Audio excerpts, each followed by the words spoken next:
Selamat datang di channel Indah Kirana, channel tentang alur cerita anime Donghua. Yang suka dengan alur ceritanya, jangan lupa subscribe ya guys, biar gak ketinggalan alur cerita menarik selanjutnya. Tanpa banyak bicara lagi, mari dengarkan alur ceritanya. Semoga terhibur. Bab 237.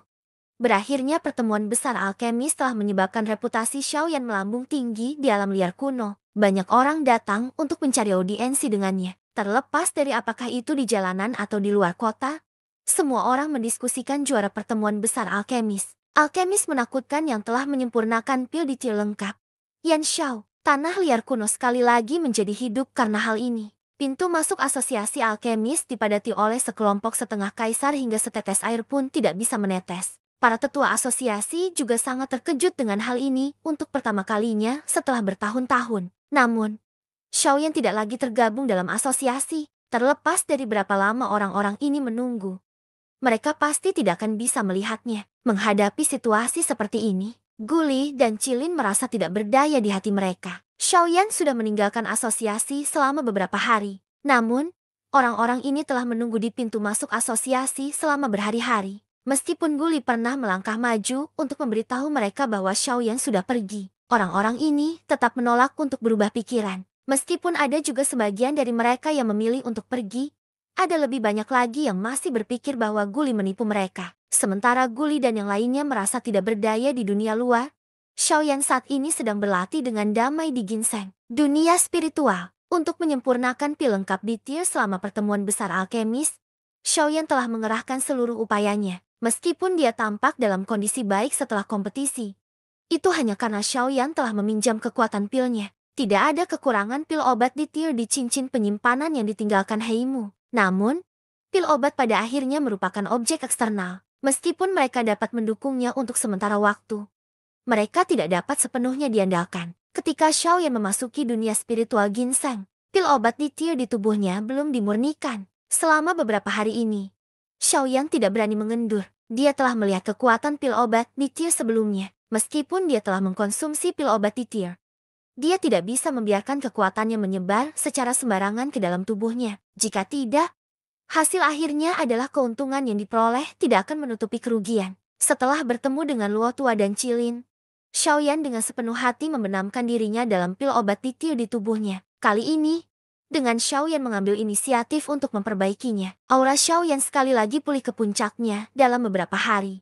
Pada saat ini, Xiaoyan sekali lagi menyentuh hambatan yang akan terjadi. Meskipun demikian, Xiaoyan masih dengan paksa menekan kekuatan yang berdenyut di dalam pusaran di dalam tubuhnya. Terobosan secara alami adalah sesuatu yang akan terjadi lebih cepat atau lebih cepat nanti. Faktanya, jika Xiaoyan saat ini bersedia, dia secara alami akan mampu membuat terobosan. Lebih jauh lagi, dia pasti bisa melangkah ke ranah kaisar setengah bela diri bintang 4. Namun, ini bukan satu-satunya hasil yang diinginkan Xiaoyan. Meskipun energi alami dalam dunia spiritual ginseng sangat padat, efek terobosan tidak mampu membuat kekuatan Xiaoyan memadat dengan cepat. Ini adalah sesuatu yang mampu dicapai oleh kolam petir di kekosongan. Energi petir mengamuk yang terkandung dalam kolam petir di kekosongan mampu dengan cepat mengkondensasi doki di dalam tubuh Xiaoyan dalam waktu sesingkat-singkatnya. Dengan cara ini, setelah Xiaoyan membuat terobosan, kekuatannya akan sepenuhnya stabil di ranah kaisar setengah bela diri bintang 4.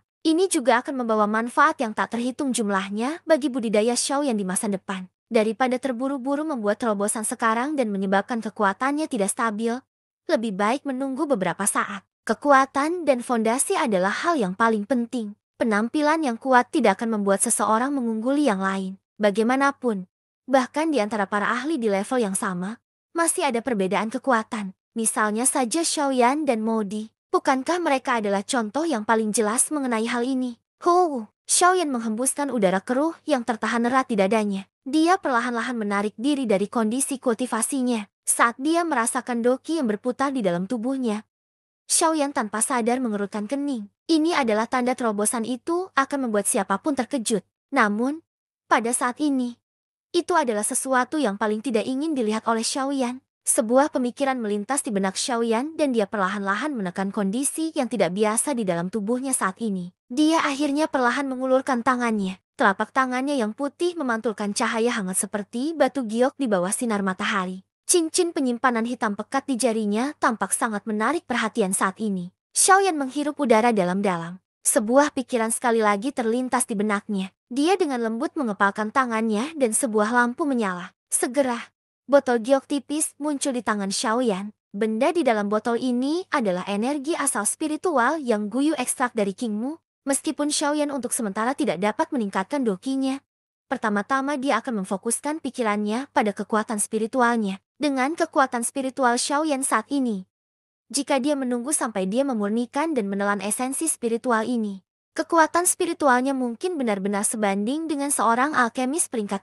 3. Xiaoyan masih ingat dengan jelas bahwa ketika dia baru saja memasuki alkemis asosiasi untuk mengikuti tes alkemis, Guli telah memberitahunya bahwa kekuatan spiritual seorang alkemis dibagi menjadi tahap manusia dan dewa. Tahap kaisar. Setelah tahap kaisar adalah tahap persatuan. Untuk mencapai tahap ini, seseorang perlu mengumpulkan kekuatan spiritualnya sepenuhnya. Hanya dengan menggabungkannya menjadi manik jiwa seseorang dapat dianggap telah mencapai tingkat alkemis peringkat ketiga. Xiaoyan membuka botol giok dan asal spiritual berwarna putih krem di dalamnya perlahan-lahan melayang keluar. Dia mengerahkan kekuatan dengan telapak tangannya dan kekuatan tak kasat mata mengendalikan asal spiritual di telapak tangannya. Asal spiritual berwarna putih krem IG Samaritu seperti sekelompok kabut yang terus berputar di telapak tangan Xiaoyan. Xiaoyan tanpa sadar mengerutkan kening saat dia merasakan aura familiar di dalamnya. Perasaan enggan muncul di hatinya. Asal spiritual ini seharusnya tidak disempurnakan oleh Xiaoyan. Jika Guyu tidak diam-diam menyerang Xiaoyan tanpa sepengetahuannya,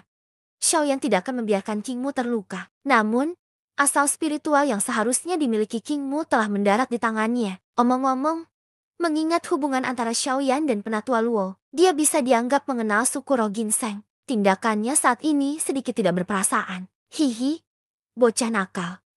Kenapa kamu merasa sedikit tak tertahankan sekarang? Kenapa kamu tidak mengatakannya sebelumnya? Kalau tidak, kamu bisa mengembalikannya ke Kingmu saat itu. Haha, Guyu tidak lupa menggoda Xiaoyan saat dia merasa kecewa. Xiaoyan merasa tidak berdaya di dalam hatinya. Kingmu saat ini sedang mundur. Sekalipun dia ingin mengembalikannya, apa yang bisa dia lakukan? Apakah dia harus menunggu Kingmu keluar dari retretnya sebelum mengembalikannya padanya? Terlebih lagi, bahkan jika Kingmu bisa keluar dari retretnya sekarang, mustahil baginya untuk mengembalikannya padanya. Mengetahui bahwa ada keberadaan menakutkan seperti Guyu di dalam tubuh Xiaoyan, Kingmu pasti tidak akan mengambil kembali asal spiritualnya. Oleh karena itu, dari kelihatannya, Xiaoyan hanya bisa mengambil asal spiritual dan memperlakukannya sebagai bantuan. Jika ada peluang di masa depan, Xiaoyan pasti akan mengembalikannya 100 kali lipat. Jangan terlalu memikirkannya. Ya, jangan terlalu banyak berpikir. Jika kamu benar-benar ingin membantu mereka, kamu dapat membantu mereka ketika kamu memiliki kekuatan.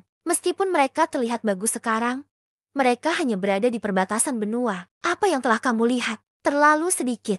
Jika Anda benar-benar ingin mengingat kebaikan ini, Anda harus berlatih keras. Ketika Anda menjadi sukses di masa depan, Anda bisa membiarkan suku ginseng menetap di wilayah tengah secara terbuka. Dengan cara ini, kamu tidak akan mengecewakan harapan Greenwood terhadapmu. Xiaoyan tanpa sadar mengerutkan kening ketika dia mendengar kata-kata Guyu. Kata-kata Guyu jelas memiliki makna tersembunyi. Sepertinya Kingmu memiliki motif untuk memberikan asal spiritualnya padanya. Guyu sepertinya telah memahami keraguan Xiaoyan. Dia tertawa pelan dan berkata, "Kamu sangat berpengalaman. Apakah kamu benar-benar berpikir bahwa Kingmu memberikan asal spiritualnya kepadamu karena aku? Meskipun benar bahwa tubuhku adalah api surgawi dan merupakan serangan alami terhadapnya, aku tidak punya alasan untuk menyerangnya. Alasan dia memberikan asal spiritualnya kepada Anda adalah karena dia menyukai bakat Anda. Anda memiliki roh api mistik dan kekuatan yang menakutkan di sisi Anda. Demi seluruh suku ginseng spiritual, itu sangat berharga baginya untuk menghabiskan sebagian dari asal jiwanya. Kayu hijau telah mempercayakan masa depan suku ginseng spiritual kepadamu."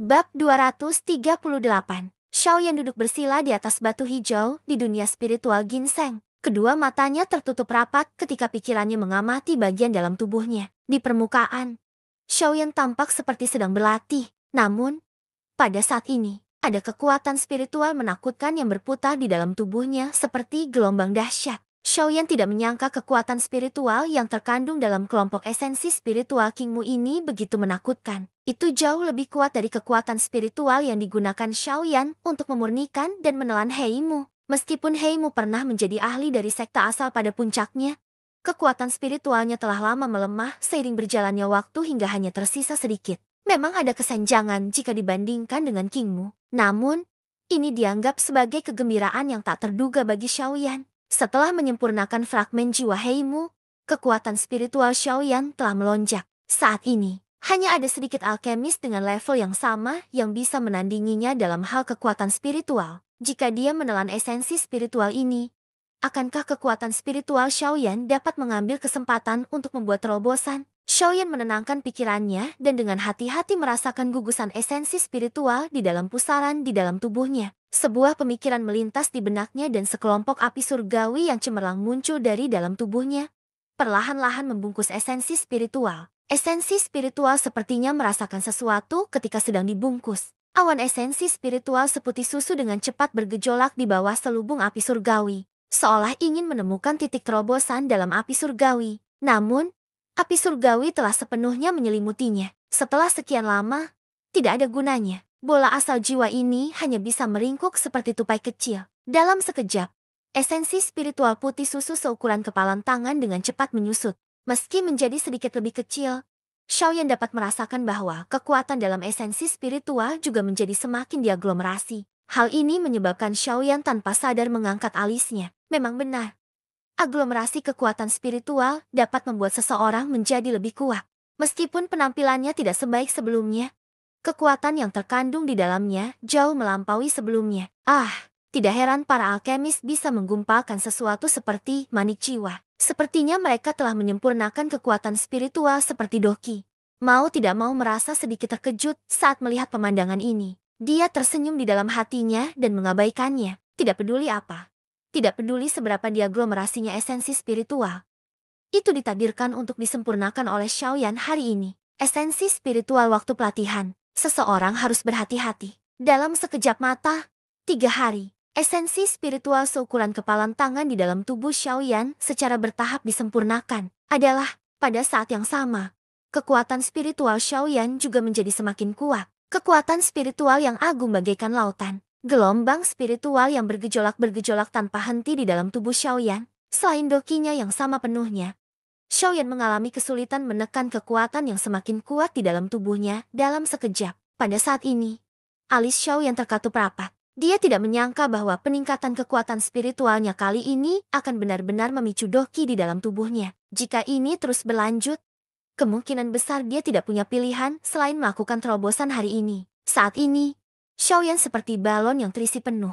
Hal yang paling menakutkan adalah balon ini masih terus mengembang. Akibat dari pemuaian balon tentu saja akan terjadi ledakan. Meski hasil ini tidak menyebabkan Xiaoyan mati, itu juga bukan sesuatu yang ingin dilihat Xiaoyan. Cara untuk menghentikan balon agar tidak terus mengembang adalah dengan melepaskan sebagian udara di dalamnya. Berdengung, tiba-tiba, mata Xiaoyan yang awalnya tertutup rapat, yang duduk bersila di atas batu hijau, tiba-tiba terbuka. Begitu dia membuka matanya, doki di dalam tubuh Xiaoyan sepertinya telah menemukan jalan keluar. 2 pilar cahaya doki yang mencolok tiba-tiba keluar dari mata Xiaoyan dan memasuki ruang kosong di depan Xiaoyan. Setelah pilar cahaya menghilang, Xiaoyan tampaknya merasa itu tidak cukup. Dia mengangkat kepalanya ke arah langit. Sebuah pikiran melintas di benaknya dan doki di dalam pusaran di dalam tubuhnya tiba-tiba melesat keluar seperti kuda liar yang lepas kendali. Itu dengan cepat melonjak menuju tenggorokan Xiaoyan. Segera, Xiaoyan melebarkan mulutnya. Cahaya keluar ke segala arah dari mulutnya. Pilar cahaya doki yang menakutkan selebar 1000 kaki melesat ke arah ruang kosong yang tingginya ratusan ribu kaki. Momentum menakutkan seperti itu tentu saja membuat khawatir banyak orang di dunia ginseng spiritual. Ketika anggota suku ginseng spiritual itu mengangkat kepala untuk melihat ruang kosong, mereka hanya melihat pilar cahaya doki yang menakutkan menyerbu ke arah langit dengan kekuatan yang tak terhentikan. Itu menghancurkan ruang kosong dan akhirnya memasuki ruang kosong yang tak ada habisnya. Melihat pemandangan ini, sebagian anggota suku ginseng spiritual yang berada di level Kaisar Ban tanpa sadar merasakan keterkejutan. Saat mereka hendak melangkah maju untuk melihat karena penasaran, sebuah tangisan turun dari langit. Itu seperti guntur yang menggema di seluruh dunia. Sekelompok bocah nakal. Itu hanya melatih keterampilan Do. Apa yang bisa dilihat? Kalian semua mundur. Meskipun anggota suku ginseng spiritual ini tidak rela dalam hati mereka, Mereka tidak punya pilihan selain menuruti suara Luo tua ketika mereka mendengarnya. Adapun anggota suku ginseng spiritual yang lebih kuat, mata mereka menyipit saat mereka melihat pilar seperti pelangi yang mencapai langit. Mereka mulai merenung dalam hati. Di langit, Luo tua juga menyipitkan matanya saat dia melihat pilar cahaya Doki yang menakutkan di depannya. Sepasang mata tua yang keruh mengungkapkan keterkejutan yang mendalam. Serangan sebesar ini tentu saja tidak berarti apa-apa baginya. Namun, jika ditempatkan di antara Kaisar Ban, itu bisa dianggap keberadaan yang sangat menakutkan. TSK, anak kecil ini. Pantas saja dia mampu melintasi kekuatan 2 bintang dan bertarung langsung dengan Ban Emperor bintang 6. Tingkat ketangkasan dokinya sepertinya adalah sesuatu yang bahkan aku yang dulu tidak bisa melakukannya. Bandingkan dengan, pada saat ini, bahkan Luo tua tanpa sadar berseru pada kekuatan Xiaoyan. Di sisi lain, Xiaoyan sekali lagi membenamkan dirinya dalam proses penyempurnaan saraf. Melihat pilar cahaya Doki di depannya berangsur-angsur menghilang, Luo tua akhirnya mengalihkan pandangannya ke Xiaoyan di bawah. Setelah merasakan Doki yang agung di dalam tubuh yang terakhir, Luo tua tanpa sadar mengerutkan kening. Berdasarkan situasi Xiaoyan saat ini, jelas bahwa dia berada di ambang terobosan. Namun, dia masih menekan Doki yang bergejolak di dalam tubuhnya. Jelas bahwa dia tidak mau melakukan terobosan. Hei, anak kecil ini benar-benar sebuah anomali dalam dunia latihan. Orang lain selalu menantikan terobosan. Begitu mereka menyentuh penghalang yang akan ditembus, siapa yang tidak akan melakukan yang terbaik untuk menerobos? Namun, kamu adalah sebenarnya dengan paksa menekan diri sendiri dan tidak membiarkan diri Anda melakukan terobosan. Jika berita ini menyebar, saya bertanya-tanya berapa banyak orang yang ingin mengobrol baik dengan Anda. Merasakan situasi saat ini di dalam tubuh Xiaoyan, Luo tua tanpa sadar mengangkat alisnya. Dia merasa sedikit terkejut di dalam hatinya. Namun, dia langsung mengerti. Dengan kelihayan Luo tua, dia secara alami dapat mengatakan bahwa alasan mengapa Xiaoyan tidak terburu-buru melakukan terobosan adalah karena dia ingin menemukan tempat latihan yang bagus. Ini akan memungkinkan dia untuk mengkonsolidasikan kekuatannya sepenuhnya saat menerobos. Tak perlu dikatakan lagi, Luo tua langsung bisa menebak bahwa tempat latihannya tentu saja adalah kolam petir di ruang kosong.